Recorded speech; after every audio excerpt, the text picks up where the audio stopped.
and welcome back to my channel, or welcome new members of our community. My name is Yasa. I'm a violinist and I moved from St. Petersburg, Russia to United States, Florida, all by myself almost 10 years ago now. And on this channel I just like to talk to you about my city, my country, Russia, and the country where I moved, United States, maybe give you some scoop and interesting information that would be helpful to you and interesting, and also give you some advices on how to be a musician and maybe share with you my joys and challenges in this journey. I wanted to talk to you about more about my city, St. Petersburg, because you know it's December, it's Christmas time, and I'm a bit nostalgic because I love Christmas time in Russia. Specifically in my city, of course, St. Petersburg. We have this tradition of putting trees everywhere and so much lights. Imagine all those Christmas lights and Christmas markets and holiday drinks, and you just stroll around with coffee and delicious aroma, or a holiday drink, clean wine, maybe warm wine, and walking around, getting all those souvenirs, enjoying the architecture. Oh, I love it. So St. Petersburg, if you've been there, you probably took a cruise because it's a seaport. That's you know, very specific about our city, because we call it also Northern Venice. We have, or Northern Amsterdam, because we have so many canals and rivers, small rivers, big rivers, and we like to take boat trips. So one of my big recommendations when you go, take a boat tour. It's favorite views to the city, and just so nice, and summertime is perfect for that. And my favorite time in St. Pete always for some reason connected to taking a tour, boat tour. It's really pretty. And you know, St. Petersburg is a northern city. We call it culture capital. We are very proud to call ourselves the cultural capital because we compete with Moscow a lot. St. Petersburg and Moscow, we compete about different things. So we claim intellect, we claim intelligence, and we claim cultural capital. And it's close to Finland. We border with Finland, and nowadays we have a fast train going from St. Pete to Helsinki, capital Finland. It takes only 3 hours to get there. And in fact, some of my family lives there, so I used to take many trips in childhood and my youth, many times a year, and two different worlds. Russia, St. Pete, and Moscow, and Finland, Helsinki changes completely, like different story, different world. Like from one book you get to another book. Different author, different universe. So St. Petersburg is a beautiful city because, you know, how it was built. It was built by a plan. Our Tsar, Peter I, a little bit more than 300 years ago, just decided, okay, I'm gonna build a city that will rival European cities and will exceed the expectations of Europeans, and it will be just the most beautiful city in the world. So he you know, went to Italy, went to Netherlands, and he learned a lot from those cities, how those countries function, how they structured, how they built, and he decided to surpass that, and he decided to build a city.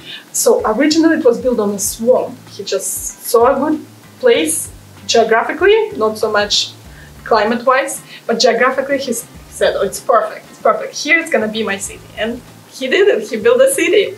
So it's built by a plan. So very rare in the history where the cities are built by a plan. Usually it's chaotic, right? It's based on necessity, the need. River, alongside the river, so people can travel, so people can drink. Now, very rare in the history, I don't know any other city that was built by a design, by a plan.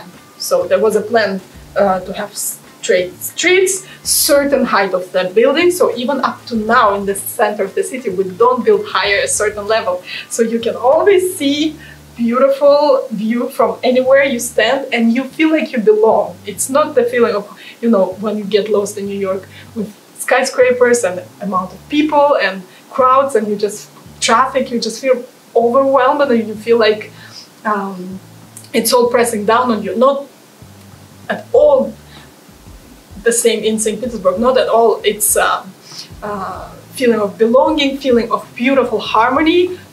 We even have a street that equals the width of the street equals its height. So it's perfect mathematical harmony, and you feel like, oh my goodness, it's a dream.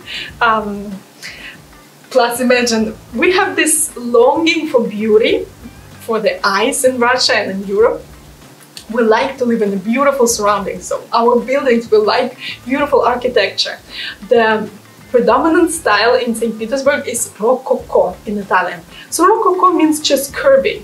So a lot of buildings have those little curves, like a decor that decorates all the buildings and make them so pretty. And also classic style, classicism. So a lot of buildings are in yellow with white columns. This is a attribute of that style. And so a lot of buildings correlates yellow with white big columns. Or a lot of buildings have those curves as a decor. It's really pretty. And you know, Peter just wanted to build, Peter the First, build as many palaces as he could for his bro, for his sis, for his cousin, for his prima, tio, tia, and he basically just built so many palaces. Now, we also pride ourselves in having a lot of art in Russia and in St. Petersburg. So we have the biggest in Europe, I'm not sure about the world, but in Europe, museum called the Hermitage. If you visit it, I'm pretty sure you've been there. And in the Hermitage, it's a palace, also belonged to Catherine II, and I think originally it was built for someone else, but it passed down to Catherine II, and so on, so on. And now it's a museum, so imagine a museum being in the palace, huge palace. But what's sad about that part is that I heard that in our storage we have 90 or 95% of the whole collection just stored. I truly think that it's a pity that art just piled up like that and no one can see it and enjoy it. So I strongly, hello Hermitage staff, if anyone watching this, please distribute the art, give it for loan to smaller cities in Russia, to other parts of the world. Let the people see their art and enjoy it. I know it's difficult to arrange, I know it costs money, but that's why art was created, not to be stored, but to be enjoyed and shared, and maybe inspired someone for something so beautiful and precious, and maybe changed and disrupt lives of people. It's important, and I wish you know, sponsors and people with wealth could hear me and maybe invest in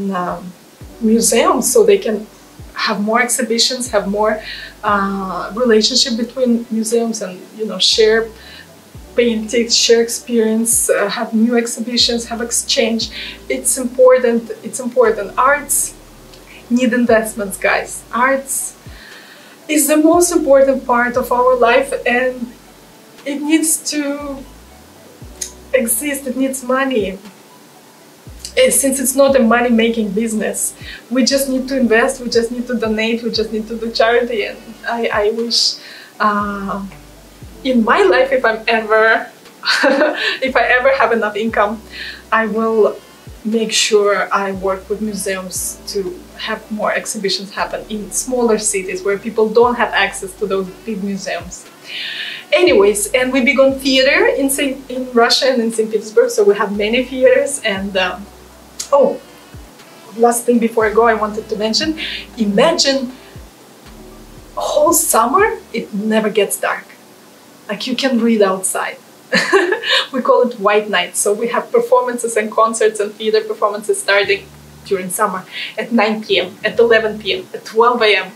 And no one minds because it's fine. It's always white nights, and we can, you know, be safe and read outside and walk.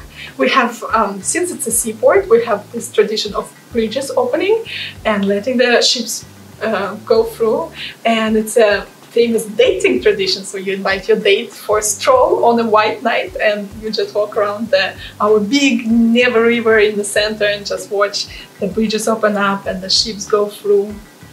And you can tell your parents you were late for the bridges and you didn't get home in time because, you know, you had to wait when they closed down again. So it's a famous, famous excuse in Russia. I invite you to my city. It's romantic, it's beautiful, and I have no doubts that you will enjoy it. If you've been there, let me know. Have a good day, everyone. Please like and subscribe if you can. And I'll see you again. Bye.